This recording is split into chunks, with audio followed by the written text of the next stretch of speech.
I have a dream that one day this nation will rise up. One small step for man, one giant leap for mankind. How is it that scientific language is international? There is an unalterable law governing everything. Whatever the cost may be, we shall never surrender. Like it or not, the earth is where we make our stand. Boa noite. Em 1932, a respeito do 5º centenário do descobrimento dos Açores, Vitorino Mésio afirmou: quisera poder enfeixar nesta página emotiva o essencial da minha consciência de ilhéu.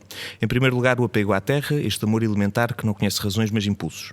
E logo, o sentimento de uma herança étnica que se relaciona intimamente com a grandeza do mar. Uma espécie de embriaguez do isolamento impregna a alma e os atos de todo o ilhéu, estrutura-lhe o espírito e procura uma fórmula quase religiosa de convívio com quem não teve a fortuna de nascer, como os logos na água. Destas palavras nasce o conceito da soranidade, um espírito de pertença coletiva de um povo de igual forma nascido da terra e do mar e marcado por séculos de reclusão geográfica. Mas o que é que quer dizer verdadeiramente a soranidade? Qual a sua componente cultural e política e que impacto é que este termo continua a ter numa sociedade já tão diferente de 1932? Para responder a estas perguntas tenho comigo Cláudia Cardoso, diretora da Biblioteca Pública e Arquivo Regional Luís da Silva Ribeiro, secretária regional da Educação e Formação no 10º Governo Regional dos Açores e mestre em Vitorino Mésio, e Luís Fagundes Duarte, professor da Universidade Nova de Lisboa, filólogo e natural da Serreta. Boa noite. Antes de começarmos, resta apenas agradecer à Biblioteca Pública e Arquivo Regional Luís da Silva Ribeiro e toda a sua direção por amavelmente nos terem recebido para esta conversa. Bem, feita aqui a minha introduçãozinha que eu tenho que fazer sempre no início de todos os programas, falar sobre a soranidade, pelo que eu percebi da minha breve investigação, é um bocadinho difícil, porque temos sempre que falar do termo, temos sempre que falar das pessoas e temos sempre que falar do tempo. Portanto, vamos começar por tentar definir minimamente o que é a soranidade.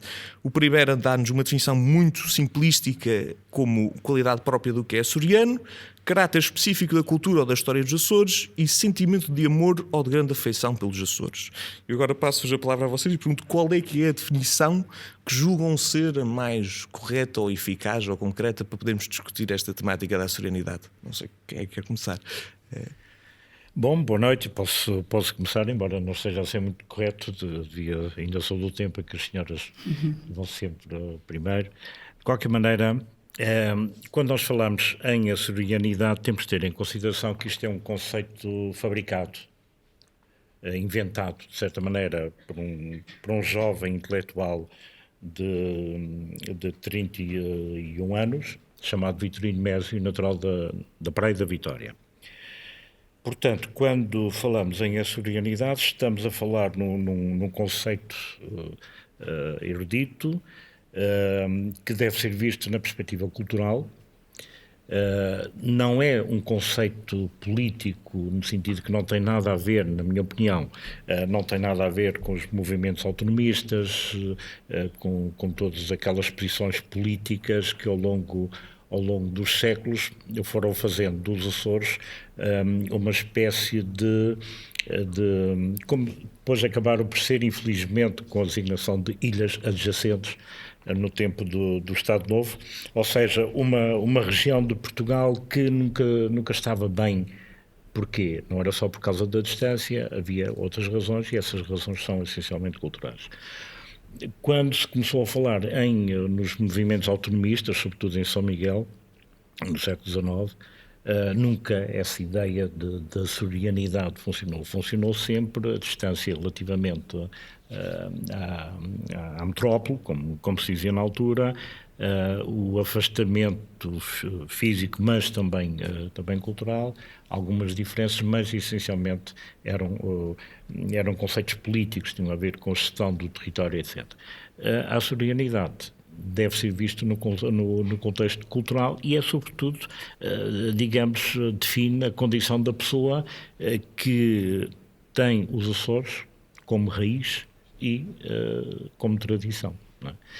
Por exemplo, é muito difícil, eventualmente, uma pessoa que não tenha nascido nos Açores, que não tenha antecedentes açorianos, ao viver cá, poderá ter todas as qualidades de um açoriano no sentido de gostar da terra, mas provavelmente não tem aquelas raízes que Vitorino Mésio foi buscar para definir a açorianidade. Portanto, pode ser um fator de inclusão para todos nós açorianos e pode ser um fator de exclusão para todos aqueles que não são açorianos. E, portanto, não é o próprio Mésio, quando define esse conceito, diz, bom, isto é uma ideia que eu tenho agora, mas convinha tratar disso mais tarde e eu, quando me reformar, quero regressar à minha ilha e então lá terei o tempo suficiente para definir isso, coisa que não consegui fazer. Bem, boa noite também, cumprimento o Luís, que está aqui neste painel comigo. Efetivamente, a açorianidade, se fosse fácil definir, teria já uma definição conseguida há largos anos. Efetivamente, uma das dificuldades, e é múltiplo, embora tenha uma raiz comum, o caminho que ela vai fazendo. Agora, o Luís falava do artigo que instaura, não é? Do Nemésio, em que ele reconhece a necessidade, portanto, aquele primeiro artigo que ele escreve na Ínsula, em 32, abre e tem, digamos, a felicidade, acho eu, a felicidade ou a coincidência, porque parece que se terá inspirado em Unamuno, pela hispanidade do Unamuno, ele vai buscar a açorianidade. E tem esta felicidade de criar este termo, que não existe madeiridade, não é? Portanto, só existe para os Açores. E é essa açorianidade que Nemésio, na Ínsula, em 32, fala, é um termo ainda com contornos muito afetivos. Tem muito a ver com a situação individual dele, de açoriano desterrado em Coimbra, aos 30 anos, afastado daquilo que ama, e aliás é um sentimento que ele depois transporta ao longo de toda a vida e da obra também. Mas eu julgo que no próprio escritor o termo evolui. Ele no mesmo ano escreve em setembro, 6 de setembro, penso eu, no Correio dos Açores, um artigo também intitulado Açorianidade, mas já Açorianidade 2, onde volta a abordar esta questão do isolamento e da marca identitária que quem nasce nos Açores sempre traz, porque acho que é isto que ele procura no fundo definir, ou seja, inicialmente nesses artigos, através, e também já em 1928, com o Açoriano e os Açores, ele procura definir o que é isto, o que é que nos diferencia do português continental, que nos faz distintos, diferentes e, na ótica de Nemésio, julgo eu, melhores, não é? Porque isso também é interessante de ver. Mas eu também não podia deixar, estando na biblioteca, de falar de Luís da Silva Ribeiro, não é? Ainda por cima ele está ali também aqui connosco nesta sessão. E Luís da Silva Ribeiro tem também, posteriormente, em 1936, salvo erro, escreve, aliás, faz uma conferência intitulada Subsídios para um ensaio sobre a açorianidade. E nesta conferência, não era muito hábito depois publicar essas conferências, mas ele julga que, dado o reduzido público que lá estava, faz todo o sentido publicar, e publica posteriormente num opúsculo esses subsídios para a açorianidade. E aí ele já procura definir um quadro mental que diferencia o açoriano, e há uma perspectiva aí muito interessante, porque quer ele, quer Nemésio, partem muito também, Nemésio, sobretudo nesse texto de 32, da questão da geografia. Toda a gente conhece, não é? Para o açoriano, a geografia vale outro tanto como a história, é uma frase lapidar, muitas vezes tirada de contexto e posta em discursos políticos e depois tem outras interpretações. Pronto, mas indo ao tema, esta frase de que a geografia vale outro tanto como a história, quer em Nemésio, quer em Luís da Silva Ribeiro, exprimem a importância, porque vou tentar resumir o entendimento que eu acho que eles têm. O açoriano é muito mais marcado pela geografia que o condiciona do que pela história em si, pelo evoluir histórico. Porquê? Porque no entendimento deles a história vem sempre de fora para dentro. Aconteceu-nos. O episódio do Prior de Crato, o liberalismo, aconteceu aos açorianos. Portanto, os açorianos não eram propriamente os criadores da história, mas eram os receptores, às vezes até um pouco passivos dessa história. Mas a geografia, por outro lado, já, digamos, cinzelou aquilo que seria a identidade açoriana. Porque Luís da Silva Ribeiro particularmente diz isso. O açoriano é o português de 400, ou seja, o melhor português que já houve. Portanto, era o português ideal, com os ideais de nobreza, da lealdade, o amor à pátria, etc, que ele descreve. E, portanto, o melhor português ficou aqui. E porque ficou aqui, isolado, com a descontinuidade geográfica, não padeceu digamos assim, da degenerescência que depois afetou o português continental. Essas características. Exatamente. E, portanto, é esse o princípio. O português açoriano é melhor porque, no fundo, é uma espécie de viveiro, não é? Ficou ali e não teve que sofrer as alterações subsequentes. E, portanto, nós vamos ter que chegar eventualmente à questão do Vitorino Mésio e do Silva Ribeiro, que eu já avisei desde já que foi a parte que eu preparei pior. Portanto, da minha parte vai ser um desastre. Mas antes disso eu gostava de poder, ainda pegando no conceito da serenidade, ver se o conseguimos partir aqui em 3 partes diferentes. Gostava de saber mais ou menos a vossa opinião. Claramente há uma visão muito importante no sentido da pertença, não é? O conceito tem uma característica geográfica fortíssima e parece que ser é essencial, não é? Ser açoriano é estar, a açorianidade é ter nascido cá e viver nestas ilhas. Há aqui uma componente, eu vou depois pedir a cada um se concordam ou discordam comigo. Há aqui uma componente cultural que eu sinto que se calhar não está presente na versão original, mas gostava de saber se está presente em alguma outra versão, que é questões como, por exemplo, o açorianismo, o Espírito Santo, aqueles elementos do nosso folclore. Se acham que estas tradições específicas estão inseridas no conceito da açorianidade? Não sei se me estou a fazer entender. As nossas festas, as nossas formas de estar, se têm algum espaço dentro deste conceito. E, por fim, saber a questão política. O Dr. Luís já me disse claramente que não acha que há uma componente política. Resta-me perguntar aqui à Dra. Cláudia se acha que existe ou não um conceito da açorianidade como uma vertente política, especificamente, e depois já falaremos melhor da autonomia, mas da açorianidade enquanto um possível sustento autonómico, como uma base intelectual para um pressuposto político. Portanto, há um elemento de pertença, sim ou não, se é predominante ou não. Se há um elemento cultural, se há um elemento de tradições culturais, de festas, de folclore, desses elementos que se calhar devia ou não devia estar mais presente, e especialmente para a Dra. Cláudia, qual é que é a sua opinião em relação à questão política da açorianidade? Exato. Relativamente à questão cultural, colocou primeiro, eu penso que inevitavelmente sim. Aliás, é esta também a tese defendida pelo Luís Ribeiro, de que portanto, em termos de tradições culturais, o próprio Espírito Santo, o Santo Cristo, a religiosidade exacerbada, sobretudo em São Miguel, são características que o isolamento, novamente a geografia, é que promoveu. Ou seja, a saudade, o sentimento português é no açoriano mais pungente, porque está apartado de tudo.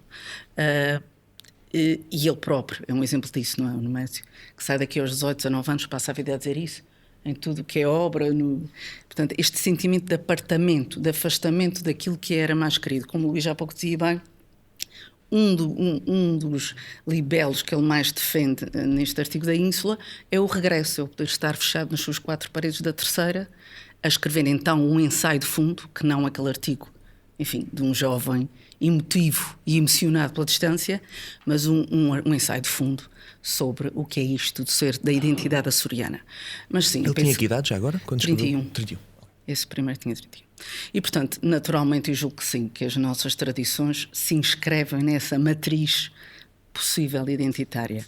A questão política, concordo com o Luís, de facto, acho que essa questão não se põe. Ou seja, há uma tendência em confundir Aliás, inicialmente eles estiveram, de certa forma, confundidos, mas hoje em dia utiliza-se muito a necessidade de reafirmação da açorianidade no sentido autonomista, apenas, quando como não o é. Chuva.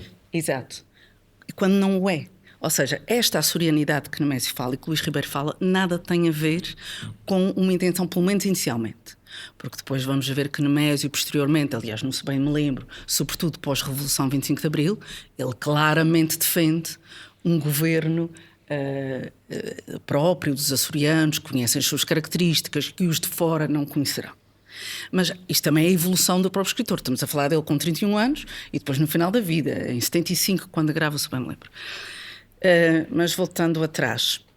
Agora, o problema é confundir-se a necessidade de afirmação da açorianidade com a necessidade de reivindicações autonómicas, que aí é que eu acho que é uma confusão, muitas vezes deliberada e que prejudica até, porque banaliza o termo e prejudica a intenção que quem o criou tinha e que ele culturalmente tem, que não era a intenção política. Aqui não sei se posso, mas há aqui um aspecto muito importante a ter em conta, e é a história.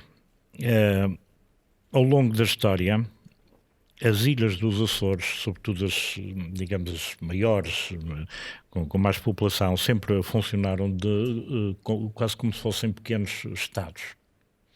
São Miguel era São Miguel, Terceira era Terceira. Eu ainda sou do tempo em que a cerveja de São Miguel não se bebia na Terceira, por exemplo, não é? Só circulava, só se vendia em São Miguel. E ainda hoje em dia os jornais da Terceira não são lidos em São Miguel e vice-versa. Portanto, cada ilha, de facto, foi um pequeno reino, um pequeno estado. E todas as tentativas que houve até hoje para unificar os Açores numa perspectiva política falharam sempre. Temos ao longo da história a Angra como a capital em que havia a capital política, a capital religiosa, etc., mas sempre com problemas relativamente a São Miguel. Quando no período da capitania geral, que dura 60 e poucos anos, foi a primeira tentativa de haver um governo central dos Açores que falhou porque, entretanto, as pessoas de São Miguel não queriam, as elites de São Miguel não queriam estar dependentes da Terceira. Depois vem a província dos Açores, que dura 2 ou 3 anos. E logo a partir daí começa-se a dividir a província em 2 províncias, a província oriental e a província central. A província oriental, São Miguel de Santa Maria, a província oriental, Terceira e as outras ilhas. Mas depois passa a haver 3 províncias e depois os 3 distritos autónomos. Se considerarmos que a atual autonomia tem 43 anos, ainda estamos muito a tempo, ainda temos muito menos tempo de autonomia política atual do que foi a Capitania Geral no final do século XVIII-XIX. Ou seja, não quer dizer que daqui a 20 anos estejamos aqui a falar na região autónoma dos Açores. Eu espero já cá não estar para não ser contrariado, mas é preciso ter isso em conta porque a história ensina-nos muito. E vemos, e depois aqui entram questões como o barrismo, etc. Mas o barrismo tem estas razões de ser. Não é só porque a Terceira é o parque de festas e São Miguel é a fábrica onde se trabalha. Não é isso. Há outras questões que é preciso entender no seu devido contexto. O que é facto é que, apesar dessas divergências todas, dessa impossibilidade de unificar os Açores sob uma perspectiva política, e estamos a ver cada vez mais a Ponta Delgada a assumir o papel de Lisboa antes, não é? Portanto, a capital dos Açores não existe, toda a gente sabe que os Açores não têm capital, mas o que acontece é que, a pouco e pouco, os poderes vão sendo deslocados para São Miguel e, portanto, aí tem um problema que vai depois trazer outro problema aqui nas chamadas Ilhas de Paz. Portanto, o sistema autonómico como está atualmente não é um dado adquirido, lamento muito ser pessimista. Mas há uma coisa que é muito segura, e aí é que sim é que entra a soberanidade.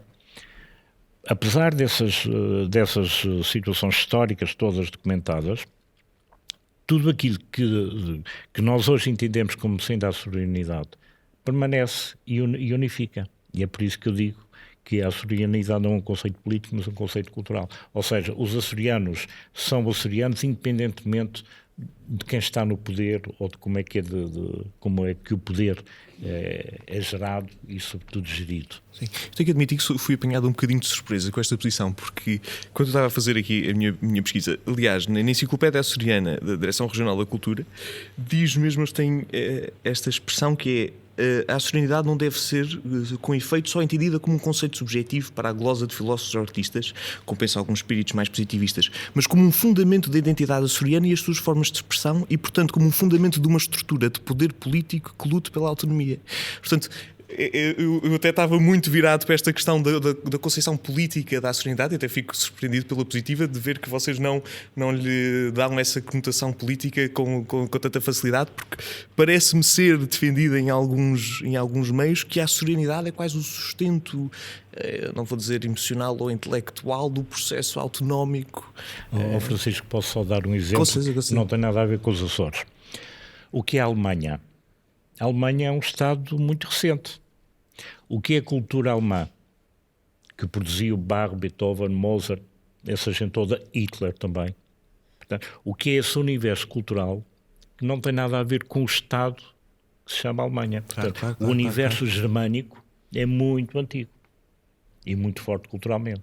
Portanto, a identidade cultural pode servir de capuz, de guarda-chuva, para determinados projetos políticos, mas não são controlados pelos projetos políticos. Sem sombra de dúvidas. Sem sombra de dúvidas, estamos de acordo. Exatamente. E esta questão que dizia o Luís pode ser o sustentáculo, a questão cultural, mas a questão cultural não se resume à necessidade política, não? E as reivindicações autonómicas tentaram reduzir, de certa forma.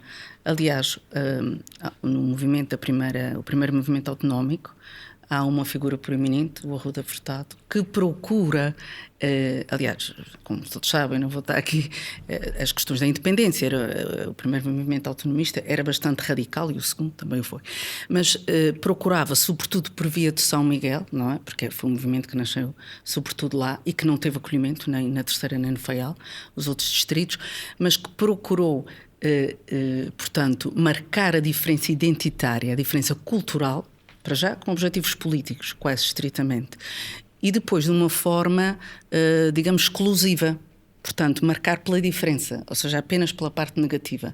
Nós somos diferentes do português continental e, portanto, é por isso que nos devemos afastar. Enquanto que depois a perspectiva posterior de Nemésio, de Luís Ribeiro, é totalmente diferente. É uma perspectiva inclusiva de a cultura, ou seja, compreende que há diversidade interna, como não poderia deixar de ser, mas reconhece nesta diversidade algum potencial de unidade. Vamos aproveitar então já isso para fazer aí a ligação ao próximo segmento. Vitorino Nemésio, Luís da Silva Ribeiro, conseguem-nos dar aqui um breve apanhado de quem é que são, qual é o seu percurso de vida e qual o papel que eles têm enquanto teóricos e pensadores do conceito da serenidade? Bom, no caso de Nemésio, ele tem um papel muito importante, mas não é o único. Quando é que Nemésio começa a preocupar-se com estas coisas? Sobretudo a partir de 1928, quando Gervásio Lima, um ilustre terceirense que está muito esquecido, mas que foi um homem muito interessante, que em 1928 publicou um livro chamado A Pátria Açoriana. Começa-se a falar na necessidade de se comemorar o 5º centenário do descobrimento dos Açores. E logo aqui começou a haver problemas. Porquê? Ninguém sabe quando é que os Açores foram descobertos. Aparecem em mapas italianos do século XIV, já aparecem umas ilhas mais ou menos por aqui, uma delas chama-se Brasil e por acaso está no sítio que é terceiro. Portanto, não sabemos quando é que os Açores foram descobertos, sabemos é quando começou a vir gente para cá. E o Gaspar Frutuoso dá a data de 1432, quando o Gonçalo Velho Cabral chegou a Santa Maria. No entanto, numa carta de um cosmógrafo chamado Valsaquea, de 1439, ele dá os Açores como tendo sido descobertos por Diogo de Silves em 1427. Portanto, há muita confusão e esta confusão passou para a iniciativa das comemorações do centenário, 32, 27, quando é que não sabemos. O que é fato é que no país o Salazar estava a se instalar no poder. Há, enfim, um medo da secessão dos Açores e de outras regiões do país e, portanto, a coisa correu muito mal. Mas o que é fato é que vários intelectuais, e só aqui nos Açores temos o Gervásio Lima, Vitorino Nemésio, o Armando Narciso, com um livro muito interessante também, um bocado poético, chamado Terra Açoriana, Aristides da Mota, que publica um artigo na mesma ínsula. Ora bem, esta gente tenta encontrar razões para argumentos e, sobretudo, factos para comemorar. E aquilo que eles encontram é, essencialmente, coisas, como dizia a Cláudia há bocadinho, coisas simpáticas, não é?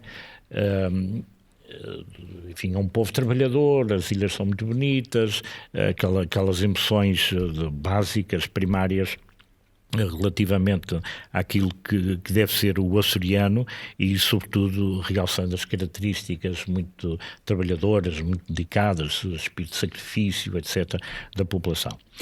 Agora, Nemésio aparece aí talvez como aquele que faz a síntese melhor.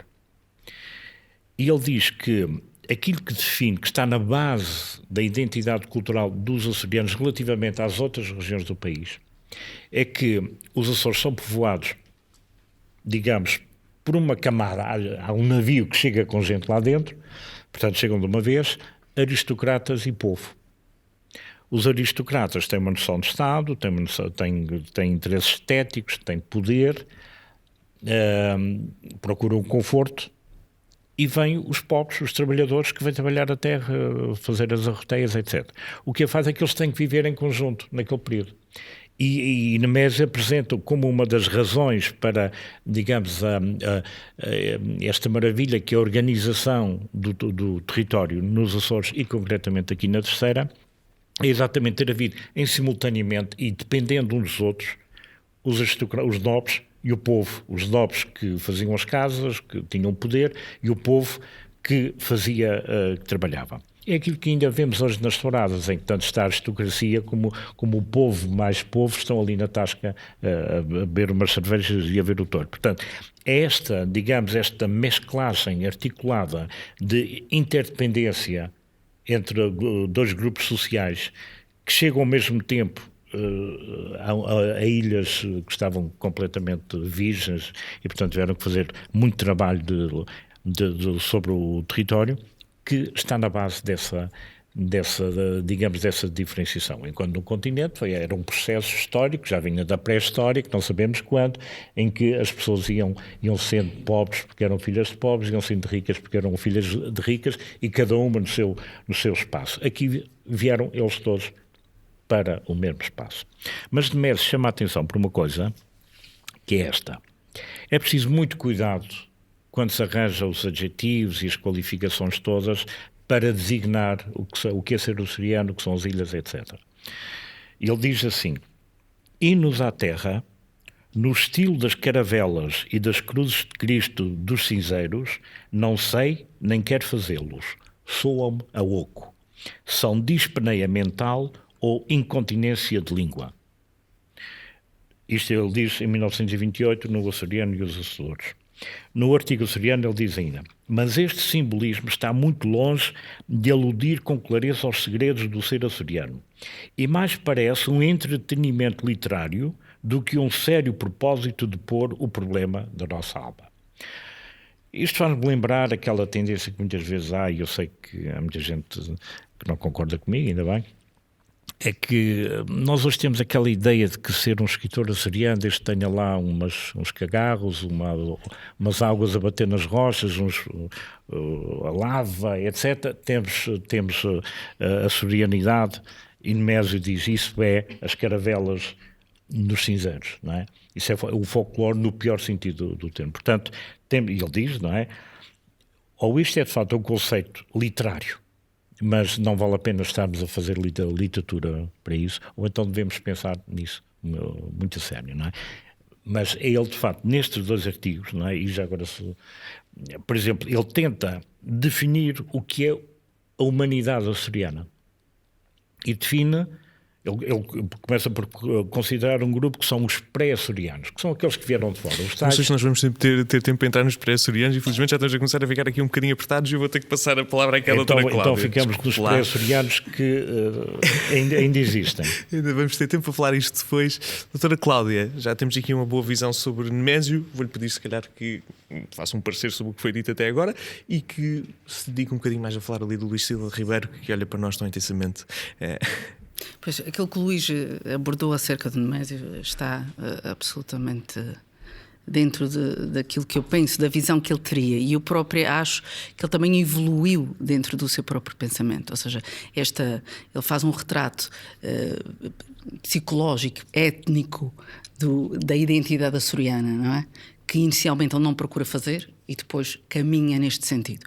Mas indo ao Luís Ribeiro, o Luís Ribeiro é uma figura muito interessante porque ele surge, ou seja, no seguimento do entendimento de Nemésio, ele aparece com os subsídios para um ensaio da açorianidade, mas surge por oposição a São Miguel. É isso também que é importante ressalvar. Portanto, São Miguel, o primeiro movimento autonomista com o Arruda Furtado e outros elementos, Aristides da Mota, muito engajados, porque se tinha terminado o ciclo da laranja, da riqueza, e era preciso criar aqui, enfim, o governo dos Açores pelos açorianos. Uma pausa, porque realmente é importante fazer aqui uma contextualização de onde é que nós estamos, o que é que se estava a passar aqui. Tivemos uma das últimas revoltas contra o início do Estado Novo, a acontecer em 31.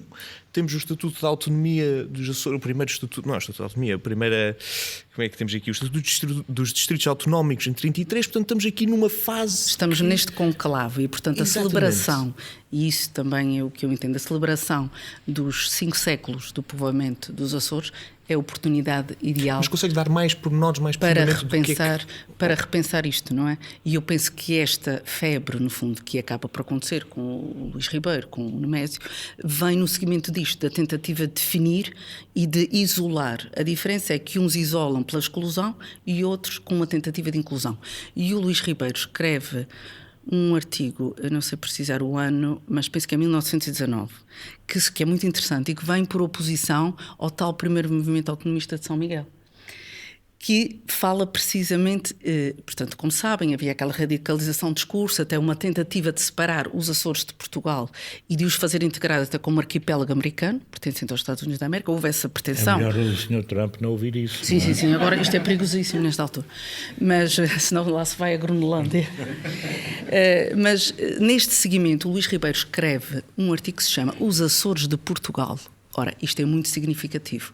Isto significa que sim, queremos ser únicos, mas queremos ser únicos no quadro de uma entidade nacional portuguesa. Pronto, aquilo não é inocente, nem é, digamos, desvinculado de uma intenção. Ele sabia exatamente porque é que estava a escrever aquilo e para quem é que aqueles recados se dirigiam. E, portanto, eu penso, aliás, o Luís Ribeiro, eu já tive a oportunidade de dizer isso várias vezes, a diferença de Nemésio é que ele estudou Direito e foi convidado a fazer doutoramento na universidade e recusou. Portanto, voltou à terra natal.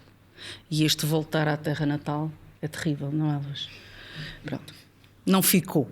Nemésio ficou. Não havia internet na altura, portanto... Nemésio não conseguiu voltar às suas 4 paredes da terceira para fazer o tal ensaio. Ele voltou e sofreu todas as agruras de ter voltado, não é? Talvez também tenha sofrido algumas vantagens, não estou a ver nenhuma agora. Mas sofreu muitas das agruras, inclusivamente no final da vida até recebeu uma multa, teve desempregado, portanto, sofreu imenso pelo apego. Agora, aquilo que se falava de ser um conceito cultural à soberanidade, sem dúvida, Luís da Silva Ribeiro dá-lhe precisamente esse contorno.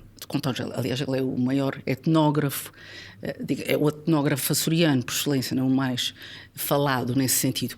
E, portanto, ele demarca muito bem as características, não apenas do meio geográfico, mas também o impacto, e ele faz isso nesse artigo que estava há pouco a referir, dos subsídios, se tiverem a oportunidade de ver, do impacto que o meio físico e geográfico tem no modo de ser. Portanto, ele diz, o excesso de umidade condiciona a indolência, a proximidade ao mar, a sensação de isolamento, a tentação para o suicídio, etc. Portanto, cada elemento físico ele identifica com um estado moral. Portanto, não estamos apenas a falar, embora ele fosse um etnógrafo, mas era historiador e foi político, mas o que lhe interessava era a etnografia, mas sempre transposta, porque é que aqui, por exemplo, nomeadamente o culto do Santo Cristo é tão intenso e não tem paralelo, por exemplo, com a realidade nacional, porque há a religiosidade exacerbada. Porque é que ela é exacerbada? Por causa do vulcanismo, sobretudo. É assim que ele justifica, mas justifica de forma lapidar, portanto ele não tem dúvida nenhuma. As pessoas são muito religiosas porque rezavam muito, porque tinham medo dos vulcões e pronto, e isto está feito assim de uma forma quase efeito muito presente.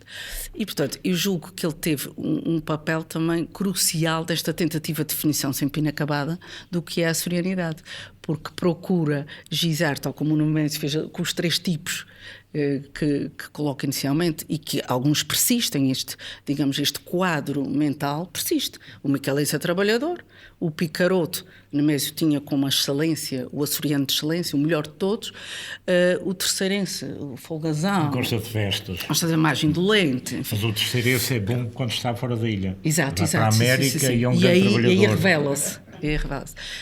E isto, eu acho que estas duas figuras, de facto, são incontornáveis nessa tentativa e sublinhando, sobretudo, o que Luís Ribeiro quis fazer. Ele faz por oposição e precisamente porque se está a extremar a tentação de nós somos tão diferentes que não devíamos ser portugueses, devíamos ser americanos. E, portanto, é aqui que Luís Ribeiro escreve Os Açores de Portugal. Okay. Nós estamos sempre a falar aqui num contexto dentro dos anos 30 até os anos 40. Agora, dando aqui um salto histórico, como é que o conceito foi evoluindo com o passar do tempo? Manteve-se minimamente estanque? Nos anos 70, com a questão da autonomia, há uma evolução à volta do conceito e hoje em dia tem interpretações diferentes ou continuamos sempre ligados à primeira definição dada nos anos 40 e essa continua a ser a transversal até aos tempos modernos? Mas refere-se ao conceito da serenidade. Serenidade. E as suas várias interpretações. Ora bem, nós hoje todos falamos neste famoso artigo de Vitorino Mésio, mas eu suponho que só falamos dele desde há 30 anos para cá. Ou seja, o artigo foi publicado em 1932,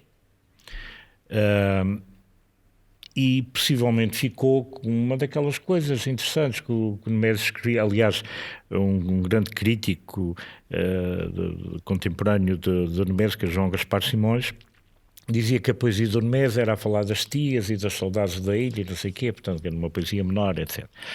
Ora bem, e esta serenidade era mais uma coisa daquele rapaz que era dos Açores. Este artigo é recuperado, é ressuscitado, sobretudo depois da autonomia política. Ou seja, e cá está, era preciso uma bandeira cultural para justificar o sistema autonómico e não apenas a geografia. E, portanto, quem são os teóricos? Mas não era preciso haver, não era conveniente, ou não bastava ser um teórico, digamos, um cientista que definisse as coisas cientificamente. Foram buscar um poeta que permite o fato de ser poeta, o fato de ser Nemésio, que era um homem de imenso saber, mas começava a falar de fisicoquímica e acabava em física quântica, passando por literatura, outra coisa qualquer, no mesmo programa, na mesma aula. Portanto, que tinha de estar assim, que toda a gente, que era simpático a toda a gente. Vão buscar esse conceito e cá está o tal cimento que precisamos para os tijolos com que estamos a construir a casa, mas é preciso um cimento que proteja os tijolos do vento e da ressalva. Portanto, é preciso ter isso em conta. Aquilo que Nemésio diz naquele artigo é sobretudo poesia. É de facto um texto magnífico do ponto de vista literário. Embora no fim ele diga, bom, mas eu quero voltar a isto mais tarde. O texto em que ele de facto define isso que ainda não chamava a sorianidade é aquele texto em que eu fiquei há bocadinho à porta dos pré-açorianos, que eram os tais homens dos descobrimentos, os nobres e o povo que vinham no mesmo barco. E depois ele, ao fazer a caracterização dos tipos, e a Cláudia também já referiu isso, temos dois grandes tipos, o tipo micalense e o tipo das Ilhas de Baixo. Por sua vez se divide em dois tipos. O terceirense, que abarca o graciosense, e o picaroso, que abarca as outras ilhas todas. Ora bem, se nós formos ver esta organização, corresponde, que é uma organização baseada em comportamentos, em tradições, em aspectos linguísticos. Não é? Ele era filólogo e tinha uma formação linguística também, e, portanto, vai buscar características linguísticas que hoje em dia são perfeitamente palpáveis. O tipo micalense é a pronúncia de São Miguel. Ou melhor, a pronúncia de São Miguel corresponde àquilo que é o tipo micalense. Enquanto as ilhas, as chamadas Ilhas de Baixo, com a terceira à frente, têm outras características, que vai corresponder à organização política que foi havendo da província, que depois se dividiu em duas províncias, depois em 3 a 7, depois nos distritos autónomos. Portanto, digamos, por muitas voltas que se dê, por muito que se chama soberanidade ou outra coisa qualquer, é um termo feliz, o que é preciso ter em conta é o que é que está, o que é este cimento que nos mantém aqui. Isso é que é de facto importante. É pena é que quem utiliza este conceito na perspectiva do discurso político quem utiliza não perceba. Acho que muitos deles até nunca leram o artigo. Portanto, ouviram falar e tal, isto de nós somos como as sereias e tal. É bonito, é simpático ver uma sereia ali com o rabinho de peixe, mas não vão ao fundo da questão. E o fundo da questão é tentar encontrar um traço comum a todos, e esse traço comum, uma vez que estamos em ilhas, é a geografia. Quando entra a política, separa tudo. Eu já não me lembro qual era a pergunta sobre isso. A pergunta era um bocadinho como é que o conceito da serenidade foi evoluindo fora dos anos 40, passando pelos anos 70 e até uma possível interpretação atual do tema. Sim. Bem, essa evolução teve necessariamente a ver com questões políticas. Ou seja, a necessidade da política arranjar um substrato suficientemente forte que lhe conferisse, chamasse-se a serenidade ou não, que lhe conferisse uma amplitude para conseguir erguer a partir daí depois o que eram as reivindicações autonómicas. E efetivamente o caminho que se trilhou desde o início pós-Estado Novo, do alvor da autonomia até os dias de hoje, também se baseia em características específicas. Por exemplo, as próprias revisões constitucionais acabaram por anular, ou esbater, melhor dizendo, o interesse específico regional, não é? Que era sempre, digamos, aquele artigo onde se conseguia alcandorar alguma coisa para passar nos fiscais, no Ministro da República, inclusivamente, e depois nos fiscais nacionais permitirem que, de facto, atendendo à extrema especificidade regional, se pudesse ter um entendimento diferenciado de algumas matérias que eram definidas como unas para o país. A questão aqui é esta necessidade de reinvenção que a política sente. Por exemplo, a autonomia já foi apelidada, os adjetivos abundam, eu agora não me estou a lembrar, mas já foi a nova autonomia, a autonomia renovada. O adjetivo é que muda, é sempre. Depende das Depende eleições, também do partido político e mesmo dentro do mesmo partido político. Portanto, vão-se sucedendo os adjetivos. Porquê? Para, no fundo, legitimar uma base de fundo, mas que tem muito pouco, no meu entendimento, ou muito menos interesse no espectro cultural do que tem interesse noutras matérias, como sejam a necessidade de expor de forma diferente e diferenciada, que eu não condeno, acho muito bem, até porque temos necessidades de facto diferenciadas. Mas, ou seja, há um aproveitamento político de uma base cultural que é muito mais rica e, como o Luís dizia, muitas vezes desconhecida. Mesmo esta citação do Nemésio, não só a das sereias, como a outra da geografia valeu tanto como a história, eu já ouvi dizer milhentas vezes e, portanto, descontextualizada daquilo que o próprio escritor queria dizer no momento que escreveu o artigo. Mas para isso é preciso ler o artigo e interpretá-lo na sua totalidade. Bom, estamos a chegar mesmo aos últimos 5 minutos do programa, portanto eu vou fazer mesmo só a última questão para acabarmos e abrirmos um período de perguntas ao público, que é, no século XXI, no presente momento, que interpretação ou que reinterpretação do conceito da serenidade é necessária ou benéfica termos? O conceito tem que se adaptar ao século XXI, deve permanecer o mesmo, existem novos desafios que o conceito tem que abordar ou não? E deixo-vos essa questão. Bom, tudo o que seja cultura, baseado numa tradição, e cultura essencialmente é cultura popular, não é? O resto são evoluções hereditas a partir da cultura popular. A única coisa que nós temos a fazer é deixá-la viver livremente. O poder político, quando eu estive, como sabem, muitos anos na política ativa, o poder político, quando se apropria de uma tradição ou de um modelo cultural, normalmente estraga-o. É como, por exemplo, a tentativa que houve de fazer concursos para as danças dentro daqui da ilha, não é? Organizar aquilo, não, deixem aquilo funcionar, porque é assim que funciona. O povo que criou, o povo que sabe o que é que deve fazer e não organizar as coisas porque tem que aparecer a tantas horas que é hora o telejornal, etc. Bom, portanto, se deixarmos o povo ser povo, e somos todos nós somos povo, e seremos eternamente povo, este processo, este conceito, evoluirá no sentido de que ganhará mais peso, ganhará mais fundo, porque irá acumulando valores, conceitos, experiências, etc. Portanto, eu não estou nada interessado em saber qual é que vai ser a evolução do conceito da soberanidade. O que eu gostava que acontecesse é que, como aconteceu quando eu fui para Lisboa e com todos nós que tivemos que ir para Lisboa ou para o continente por razões de estudo ou outra qualquer, ou para outro país, normalmente lá de fora somos açorianos. Cá temos os conflitos, lá somos açorianos. É isso que nos faz sermos açorianos em conjunto, quase como a comer da mesma, enfim, da mesma pia. É isso que será a soberanidade, é aquilo que nos leva a entender que o outro tem alguma coisa que eu tenho também, não é? E portanto é deixar a coisa correr.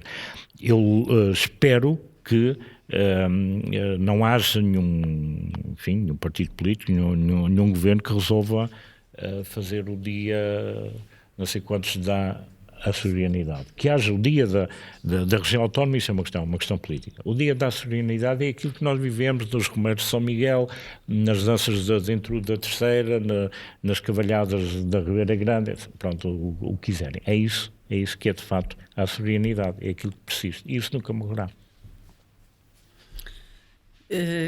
Essa questão da soberanidade também não é efetivamente aquilo que me mais preocupa. Eu acho que o termo foi muito feliz, como disse, foi bem cunhado, está a ser por vezes muito mal utilizado, sobretudo porque está a ser sempre muito confundido com as reivindicações autonómicas políticas, que não são necessariamente as culturais. Mas a questão da soberanidade persiste e vai sempre acontecer. Basta ver a nossa diáspora, que utiliza o termo com muita frequência já agora, e está constantemente, ainda agora foi criado o Conselho Consultivo da Diáspora, e que vai seguramente trabalhar no sentido deste aprofundamento da soberanidade.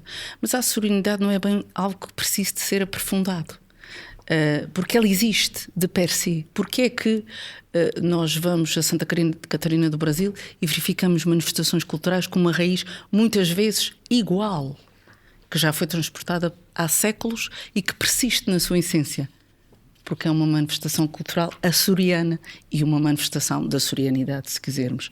E, portanto, este tipo não se impõe tanto por decreto, mas, no fundo, acontece por traços comuns, que são os tais traços identitários a quem nasceu em ilhas, e se viu com uma dupla natureza. Por um lado, as ilhas como viveiro, que eu dizia, do português de 400, e por outro lado também como ponte de transplante para o açoriano que não conseguia mais ficar retido pelo reduto da ilha. Ou seja, a limitação do isolamento fê-lo emigrar.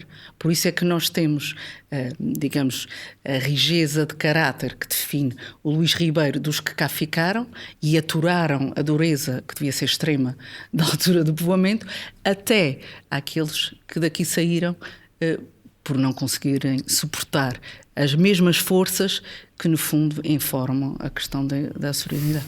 Engraçado. Bem, sendo assim, chegamos ao final do nosso programa. Resta-me apenas agradecer aos dois esta magnífica conversa, agradecer a todo o público que esteve cá presente e vemo-nos para a semana. Obrigado.